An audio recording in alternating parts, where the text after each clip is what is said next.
Narsipatnam rural police station పరిధిలో భారీగా గంజాయి స్వాధీనం. గోలుగొండ మరియు కేడీపేట పోలీసుల డైనమిక్ వెహికల్ చెకింగ్లో మధ్యప్రదేశ్ మరియు ఆంధ్ర-ఒరిస్సా బోర్డర్లో ఒరిస్సా రాష్ట్రాలకు చెందిన 2 వ్యక్తుల నుండి 450 కేజీలు గంజాయి అక్రమంగా అశోక్ లేలాండ్ గూడ్స్ వ్యాన్ అదుపులోకి తీసుకున్న నర్సీపట్నం పోలీసులు.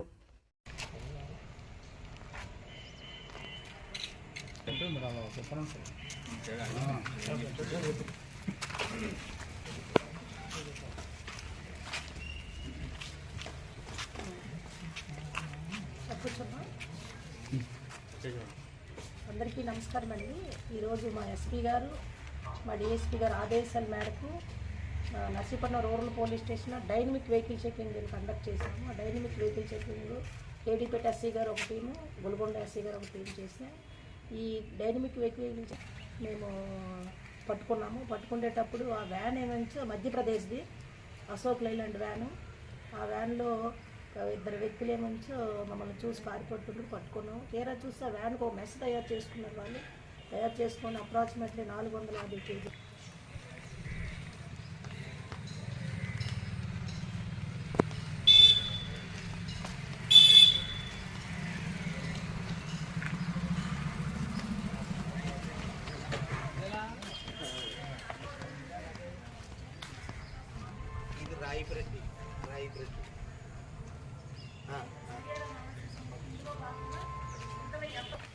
చెక్ పోస్టులు పగడ్బందీకి చేశాము. చెక్ పోస్టుల నుంచి గంజాయి వెళ్ళడానికి కూడా వాళ్ళు సైడ్ రూట్లు తీసుకుంటున్నారు.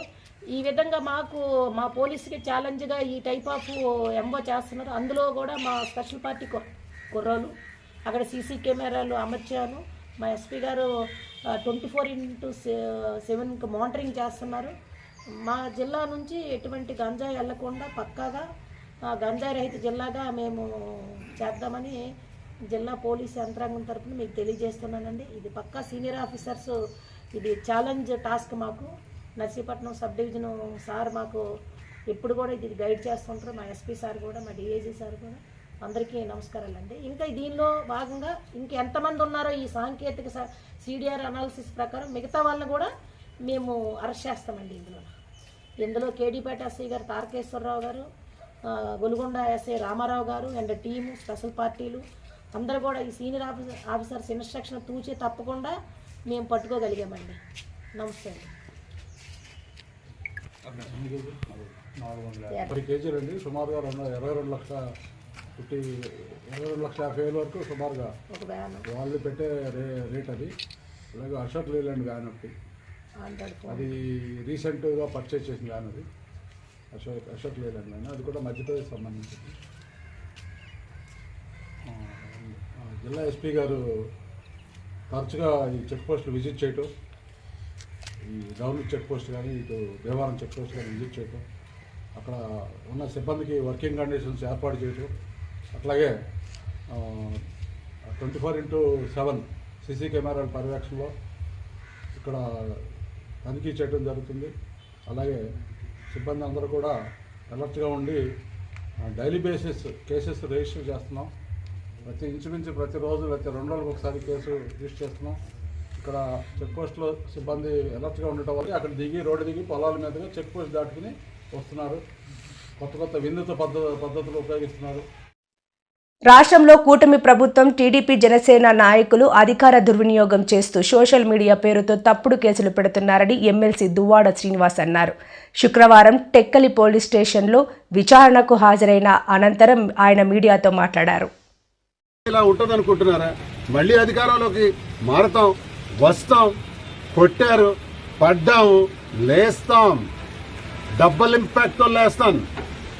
నా మీద కేసులు పెట్టించడానికి ఏ అచ్చెన్నాయుడు అయితే ప్రయత్నించాడు, నా మీద కేసులు పెట్టడానికి కూటమి ప్రభుత్వంలో ముఖ్యంగా తెలుగుదేశం, జనసేన, పవన్ కళ్యాణ్ మీరు పెట్టినటువంటి కేసులు నన్ను అదిరించాలి, బెదిరించాలని చూస్తే మేము అధికారంలోకి వస్తాం. మేము సేమ్ ట్రీట్మెంట్ ఇవ్వడానికి వెనుకాడేది లేదని స్పష్టంగా తెలియజేస్తున్నాను. ఈలోగా మమ్మల్ని ఏమైనా చేయాలి అనుకుంటే, హింసించాలనుకుంటే I'm ready to face any consequence. అది మీకు స్పష్టంగా తెలియజేస్తున్నాను. దయచేసి ప్రభుత్వం మీకు మంచి మ్యాండేట్ ఇచ్చారు, ప్రజలందరూ మంచి అధికారాన్ని ఇచ్చారు, మంచి మెజారిటీతో మీరు గెలిచారు. పని చేయండి. ఏడాది కాలంలో మీరు ఈ రోజు బడ్జెట్ సమావేశాల్లో ఎక్కడా కూడా మీరు ఇచ్చినటువంటి సూపర్ 6 లో ఒక్క మాట కూడా ప్రస్తావించలేదు. మీరు ఇచ్చిన వాగ్దానాలు ఒక్కటి కూడా అమలు చేయలేదు. ప్రతి మహిళకు కూడా 1500 రూపాయలు ఇస్తామన్నారు. గ్యాస్ సిలిండర్లు 3 ఇస్తామని చెప్పారు. తల్లికి వందనం కింద ప్రతి బిడ్డకి 15,000 రూపాయలు ఇస్తామన్నారు. రైతులకు 20,000 రూపాయలు ఇస్తామన్నారు. ఇవన్నీ ఏమైపోయినాయి? ఈ మాటలన్నీ కనీసం అమలు చేయకుండా ప్రజలకు మోసం చేస్తూ వైఎస్ఆర్ కాంగ్రెస్ పార్టీ కార్యకర్తలకి సోషల్ మీడియా పేరుతో, నాయకులకు సోషల్ మీడియా పేరుతో తప్పుడు కేసులు పెట్టి మీరు కాలయాపన చేస్తున్నారు. అధికార దుర్వినియోగం చేస్తున్నారు. అందుకే నేను చెప్తున్నాను, అధికారం శాశ్వతం కాదు.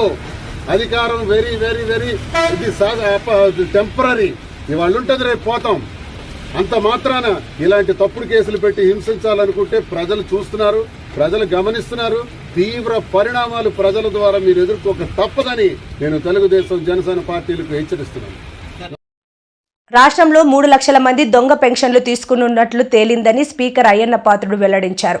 రాష్ట్ర వ్యాప్తంగా 3 రోజులుగా దొంగ పెన్షన్లపై దృష్టి పెట్టినట్లు తెలిపారు. నాతవరం మండలంలో ధాన్యం కొనుగోలు కేంద్రం ప్రారంభ సభలో ఈ వ్యాఖ్యలు చేశారు.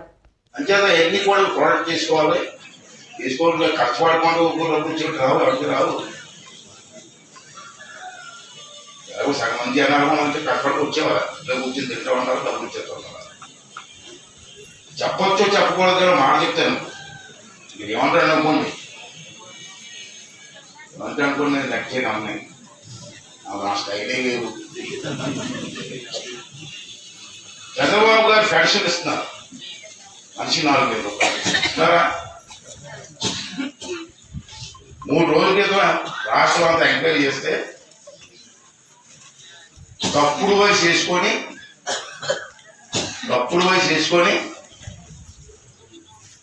3,20,000 మందికి దొంగ పెన్షన్ తీసుకుంటారు. తప్పు కదండి. 3,20,000 మంది రాష్ట్రంలో దొంగ పెన్షన్ తీసుకుంటున్నారు. 2 రోజుల క్రితం రిపోర్ట్ ఇది. దీనికి ఎంత ఖర్చు అవుతుంది మీకు ఎవరైనా తెలుసా? పెద్ద కప్పులు చెప్తారు అందరూ, కానీ మీ నాయకుడికి ఎవరైనా తెలుసా? 3,20,000 ఇంటూ 4,000 వేయండి, నెలకి ఎంత అవుతుంది?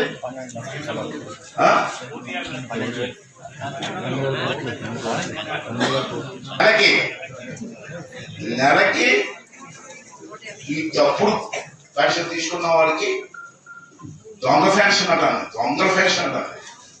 దొంగతనం తీసుకుని దొంగ అది ఏమంటావే, వారికి నెలకి 120 కోట్లు ఇస్తారు. అందరికి కాదు, ఈ దొంగలకి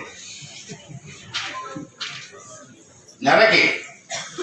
మరి సంవత్సరానికి ఎంత అయింది? 1,440 కోట్లు సంవత్సరానికి. 5 సంవత్సరాలకి ఎంత అయింది? 5 సంవత్సరాలు ప్రభుత్వం ఇవ్వాలి కదా. ఒక 5 సంవత్సరాలు టైం ఇచ్చేది. అది 7,200 కోట్లు. ఈ 7,200 కోట్లు మిగిలితే తాండవరానికి ప్రాజెక్టులు 3 ప్రాజెక్టులు కట్టచ్చు. ఏమండి ఇది?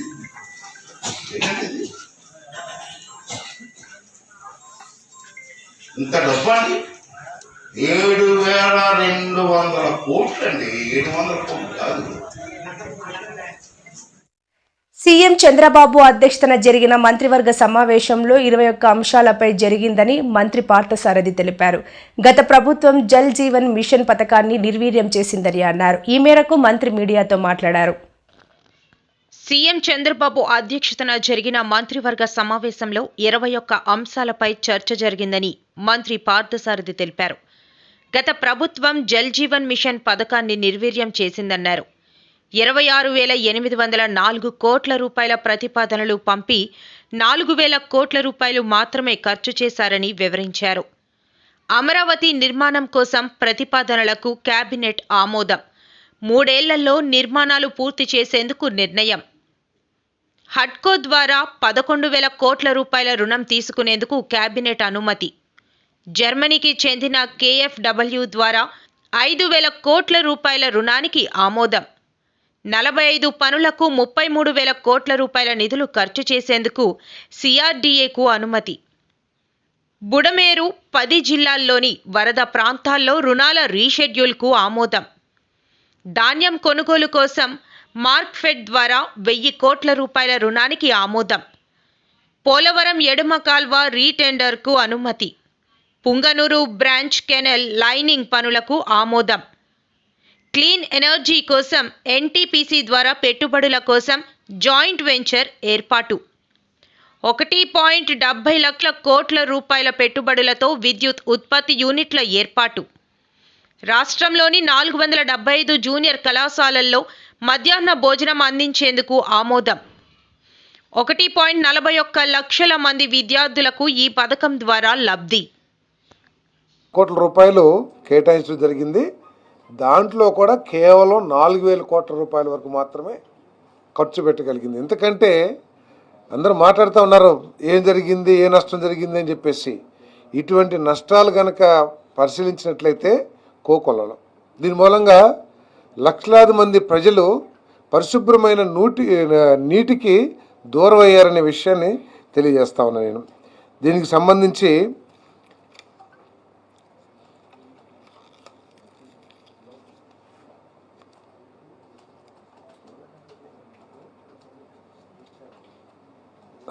ఇప్పటి వరకు కూడా పనులు ప్రారంభించని 25% కంటే తక్కువైన పనులు 44,195 పనులు ఉన్నాయి. వాటి విలువ 11,400 కోట్ల రూపాయలు.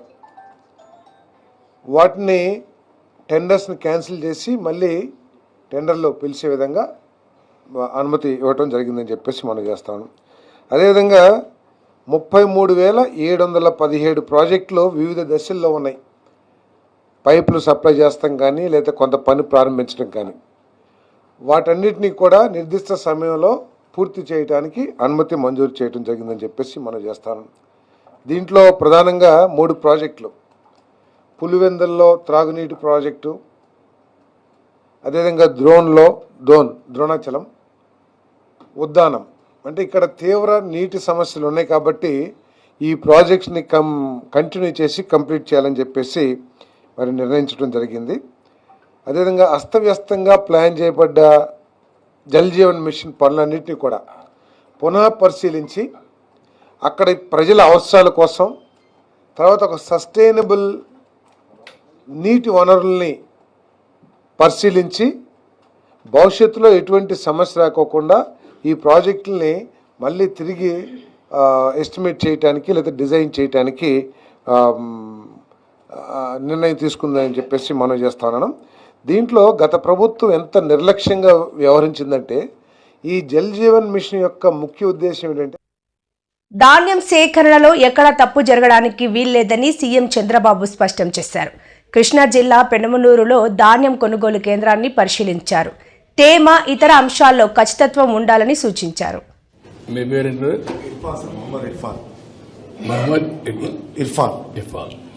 ఎన్ని ఎకరాలు వేసామా సార్? ఎన్ని ఎకరాలు వేశారు? పొలం ఎంత వేసారు? 9 ఎకరాలు సార్. 9 ఎకరాలు 20 సెంటు. 9 ఎకరాలు 20 సెంట్లు వేశారు. ఎంత దిగుబడి వచ్చింది? 36 బ్యాగులు వచ్చింది సార్. 1 ఎకరానికి 36 వచ్చింది. మొత్తం అమ్మేశారా? మొత్తం అమ్మేసాను సార్. తేమ ఎంత వచ్చింది? 16% వచ్చింది. 16% వచ్చింది. ఇక్కడ ఉన్న ఫస్ట్ ఏమో 16 వచ్చింది సార్. అక్కడ మనం మిల్లికి తీసుకెళ్తే 19 వచ్చింది. సరే అని చెప్పేసి 19 వచ్చిందని లాస్ అవుతుందని చెప్పి మళ్ళీ తీసుకెళ్లి 2 రోజులు తిప్పి తీసుకెళ్తే మళ్ళీ 16కి వచ్చేసింది సార్. అంటే మళ్ళా ఎక్కడ తీసుకొచ్చారు? అంటే మనం ఎక్కడైతే ధాన్యం ఎండబెడుతున్నాం కదా సార్, మనం కాదు ధాన్యం మిల్లుకు పోలేదప్పటికి లేదు సార్. శాంపుల్స్ మాత్రం తీసుకెళ్లి వాళ్ళు చేసిన తర్వాత మళ్ళా వచ్చింది. అవును, టెక్నికల్ అసిస్టెంట్ వచ్చి అక్కడ తీస్తే 16% వచ్చిందండి. మళ్ళీ అదే అక్కడ తీసుకెళ్ళాలి. అక్కడ ఇలాంటి మెషినే కదా సార్. అదే కొంచెం డౌట్గా ఉంది సార్ మాకు. అనేది ఏంటంటే నేను కూడా అందుకే అన్ని సార్ వీళ్ళు ఎంత పెడుతున్నారో మనకు తెలియదు. మనం చూడం కదా సార్. 520 పెడుతున్నారా 530 పెడుతున్నారో తెలియదు. వేరే అక్కడ మన ఏదైతే మిల్లో ఉందో వాళ్ళెంత పెడుతున్నారని మిషన్ అంటే వాళ్ళు తేమ శాతం చెక్ చేస్తారు కదా సార్, ఈల్డ్ అనేది. సో అదే మాకు అర్థం కావట్లేదు. అంటే మీకు అర్థం కావాలంటే ఏం చేయగలుగుతారు? ఈ ప్రపంచం వీళ్ళే మనకు చెప్పాలి సార్ ఇంత శాతం. వాళ్ళు అవన్నీ డీటెయిల్స్ ఇస్తారు. అవును, ఒకవేళ ఇవ్వకపోతే ఇప్పిస్తాను ఇప్పటి నుంచి. Yes sir, definitely. మీలో ఏ విధంగా దాన్ని చూసుకుని నాలెడ్జ్ వస్తుంది అనేది ఇంపార్టెంట్. ఇప్పుడు ఉన్నాడు. అవును సార్. సాంబశివరావు గారు ఒక పెద్ద మనిషి. Yes sir. మెసేజ్ పంపించినా చూసుకునే అలవాటు లేదు. అవును సార్. అలాంటప్పుడు మెసేజ్ వస్తుంది. అవును. అదే మరి మనకు అన్ని కూడా సైంటిఫిక్ గా వచ్చే మెషిన్స్ అన్ని వచ్చేసాయి. Yes sir. అవన్నీ వచ్చినప్పుడు ఇక్కడ మెషిన్ కు అక్కడ మెషిన్ కు వేరియేషన్ రావడానికి వీల్లేదు. అదే నేను అడిగాను. ఇప్పుడు అది వస్తుంది సార్. ఇక్కడ సేమ్ మిషన్, అక్కడ సేమ్ మిషన్. కానీ ఇక్కడ మన వాళ్ళు చేసింది ఏంటంటే కనుక్కున్నప్పుడు అడిగాను నేను, ఇక్కడ ఎవరి దగ్గర అయితే మెట్రాలజీ మీరు క్యాలిబ్రేషన్ చేస్తారో, మెషిన్ సెట్ చేస్తారో అక్కడ అది చేస్తున్నారా లేదా? చేసినప్పుడు సేమ్ మెషిన్ అయినప్పుడు వేరియేషన్ రావద్దు. కంప్యూటర్లో దేంట్లో వేరియేషన్ రాదు. Exactly sir. మీ సెల్ ఫోన్, ఆయన సెల్ ఫోన్ రెండు ఒకటిగా పనిచేస్తాయి తప్ప మీది ఒకటి ఆయన ఒకటిగా పనిచేస్తారు. మంగళగిరి నియోజకవర్గం ఆత్మకూరు గ్రామంలోని నిర్మలా కాలేజ్ ఆఫ్ ఫార్మసీలో నిర్వహించిన సెమీ క్రిస్మస్ వేడుకల్లో పాల్గొన్న విద్యా ఐటీ శాఖల మంత్రి నారా లోకేష్. ఈ మేరకు మంత్రి నారా లోకేష్ మాట్లాడుతూ, I started my journey in Mangalgiri in 2019. I lost in 2019. But I truly believe that I should again succeed where I lost. Why am I sharing this with you here? In our journey of our life, we will have many failures coming our way, but that should not deter us. There is a saying, failure is a stepping stone for success. And I believe I am an example standing in front of you. God has His own way. He designs His own challenges for us. I truly believe that He tests us again and again. And all of us should take a failure straight on its head and work hard to ensure that we deliver in what we believe. And I also believe that God has given us a lot of strength for each one of us sitting here. There's nothing about me, myself. We should all think about our families. We should think about our communities. If we all come together, we can do substantive change in society. I see a lot of youngsters here today. When I was your age, I used to also complain about things that should improve. It could be in society, it could be at home. But all of us should be the change agents. And that is very, very important. You know, John F. Kennedy in his inauguration speech said, don't ask what the country can do for you, but what you can do for the country. It's very, very important that we all think of it from that perspective. All of us have that strength in us, all of us have that energy in us. God has given each and every human being a unique strength. And together we can make not only our village, our ward, our constituency, but actually YSRCP హయాంలో రాష్ట్రంలో ఇండస్ట్రీలు భయపడి అన్ని వెనక్కి వెళ్లిపోయాయని, Chandrababu Naidu CM అయిన తర్వాత ఇప్పుడిప్పుడే పరిశ్రమలు వస్తున్నాయని నారా భువనేశ్వరి అన్నారు. ఎన్టీఆర్ ట్రస్ట్ తరపున ఎన్నో సేవా కార్యక్రమాలు చేస్తున్నామని, నిరుపేద కుటుంబాలకు, విద్యార్థులకు ఎన్టీఆర్ ట్రస్ట్ తరపున ఆర్థికంగా సహాయ సహకారం అందిస్తున్నామని తెలిపారు. చేసి మీకు ఏంటి గ్రామానికి రావాల్సింది కూడా వాళ్ళు ఇవ్వలేదు. అందుకే మనం ఒక అడుగు వెనక్కి వెళ్ళిపోయాం. ఆంధ్రప్రదేశ్ ఆయన ఆంధ్రప్రదేశ్ని అట్లానే కుప్పాన్ని చాలా డెవలప్ చేయాలనుకుంటున్నారు. చాలామంది ఇండస్ట్రీస్, ఫుడ్ ప్రాసెసింగ్ కానీ ఏదైనా ఇండస్ట్రీస్ ఎందుకు వస్తున్నారంటే వేరే వాళ్ళైతే చాలా ముందుకి రారు ఇండస్ట్రీస్ పెట్టడానికి. ఎందుకంటే మీరు చూశారు గత ప్రభుత్వం వచ్చిన వాళ్ళని కూడా ఎట్లా వాళ్ళు భయపెట్టి కేసులు పెట్టి వచ్చిన వాళ్ళు కూడా పారిపోయారు. ఇండస్ట్రీస్ పెట్టిన వాళ్ళు ఇక్కడికి వద్దు, మనకి ఆంధ్రప్రదేశ్లో ఈ బాధలు భరించలేము అని వెళ్ళిపోయిన వాళ్ళు తిరిగి వస్తున్నారంటే అది చంద్రబాబు నాయుడు గారి మీద నమ్మకం, మీ అదృష్టంగా భావించుకోవాలి. ఎందుకంటే నేను ఒక ఇండస్ట్రీస్ నడుపుతున్నాను. ఇట్లాంటి భయపెట్టించిన స్టేట్స్లోకి మేము వెళ్ళాం.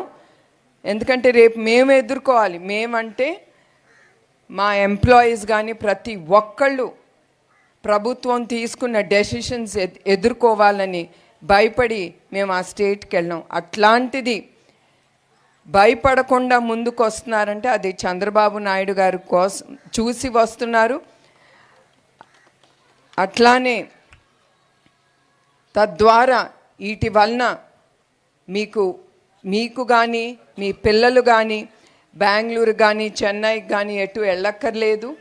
మీ అందరూ మీ కుటుంబంతో సుఖ సంతోషాలతో ఉండొచ్చు.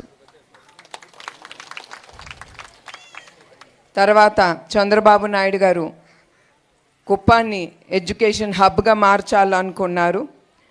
100% మొబైల్ నెట్వర్క్, అది కూడా మొబైల్ నెట్వర్క్ ఇక్కడ చాలా వీక్గా ఉంది కనుక దాని మీద కూడా ఆయన కాన్సన్ట్రేషన్ చేస్తున్నారు.